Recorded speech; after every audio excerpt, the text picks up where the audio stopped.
മുസ്ലിമീങ്ങളുടെ ഖബർസ്ഥാന് ചെന്നു കഴിഞ്ഞാൽ ഒരു മനോഹാരിത കാണാൻ സാധിക്കും. ഒരു തുല്യതയുടെ, ഒരു യൂണിറ്റിയുടെ മനോഹരമായ കാഴ്ച.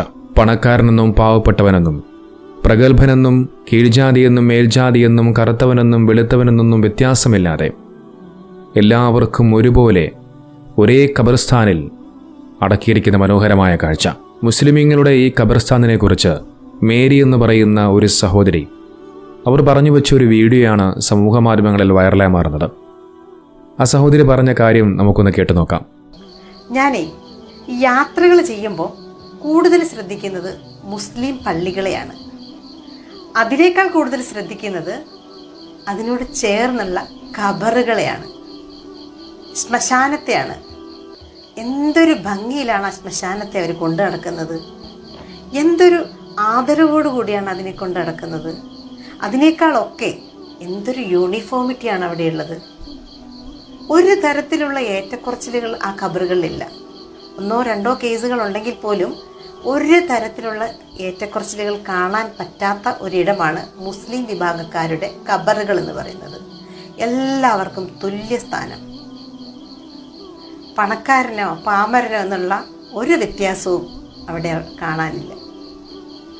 ഇത്തരത്തിലുള്ള യൂണിഫോമിറ്റികൾ നമ്മളുടെയൊക്കെ ജീവിതത്തിലും നമ്മളുടെയൊക്കെ മതസൗഹാർദ്ദത്തിലും ഒക്കെ ഉണ്ടെങ്കിൽ എന്ത് രസമായിരുന്നേനെ. കേട്ടില്ലേ ആ സഹോദരിയുടെ വാക്കുകൾ? എത്ര മനോഹരമായിട്ടാണ് അവർ പള്ളിയിലെ ഖബർസ്ഥാനിനെ കുറിച്ച് പറഞ്ഞു വെക്കുന്നത്.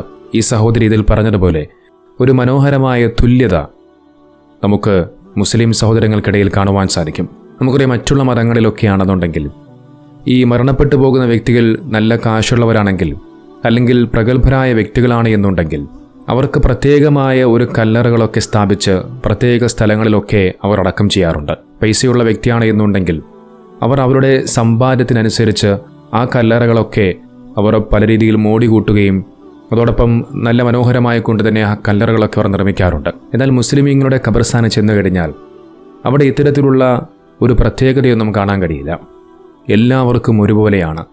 എല്ലാവരെയും അടക്കം ചെയ്യുന്നത് ഒരുപോലെ തന്നെയാണ്. കാശുള്ളവനും കാശില്ലാത്തവനും, ഇനി എന്തിനേറെ എത്രയധികം പ്രഗത്ഭരായ വ്യക്തിയാണ് എന്നുണ്ടെങ്കിൽ പോലും എല്ലാവരെയും ഒരുപോലെ ആരുടെ മണ്ണിലാണ് അടക്കം ചെയ്യുന്നത്. ഇവിടെയാണ് ഇസ്ലാമിൻ്റെ ഒരു മനോഹാരിത നാം എല്ലാവരും കാണേണ്ടത്. നമുക്കറിയാം, മലയാള സിനിമയിൽ ഒരു കാലത്ത് വലിയ സൂപ്പർ താരമായിരുന്നു പ്രേം നസീർ. പക്ഷെ അദ്ദേഹം മരണപ്പെട്ടതിന് ശേഷം അദ്ദേഹത്തിൻ്റെ ആ ഒരു ഖബർസ്ഥാൻ നിങ്ങളൊന്ന് ചെന്ന് നോക്കണം. അദ്ദേഹം വലിയൊരു സിനിമാ നടനായിരുന്നു എന്നുള്ള ഒരു പ്രത്യേക പരിഗണനയൊന്നുമില്ലാതെ എല്ലാവരെയും അടക്കം ചെയ്തതുപോലെ തന്നെയാണ് അദ്ദേഹത്തിനെയും അടക്കം ചെയ്തിരിക്കുന്നത്. നോക്കൂ, ഈ ഒരു മനോഹാരിത ഖബർസ്ഥാനിൽ മാത്രമല്ല, പള്ളിക്കകത്ത് നിസ്കരിക്കാൻ ചെന്നാലും നമുക്ക് കാണുവാൻ സാധിക്കും. ആ നിസ്കരിക്കാൻ നിൽക്കുന്ന ആ ഒരു നിരകളിൽ അതിൽ കറുത്തവനും വെളുത്തവനും അതോടൊപ്പം പണക്കാരനും പാവപ്പെട്ടവനും എല്ലാവരുമുണ്ട്. അവിടെയും പ്രത്യേക പരിഗണനയില്ല.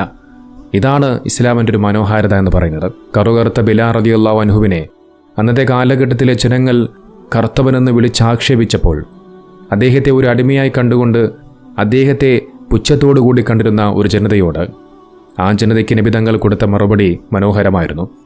ആ കറുകറുത്ത ബിലാൽ റളിയല്ലാഹു അൻഹുവിനെയും വെളുവെളുത്ത സൽമാൻ ഫാരിസിനെയും ചേർത്ത് പിടിച്ചുകൊണ്ട് വർഗ വർണ്ണ വിവേചനത്തിനെതിരെ ശബ്ദമുയർത്തിയ നേതാവായിരുന്നു നബി സല്ലല്ലാഹു അലൈഹി വസല്ലം തങ്ങൾ.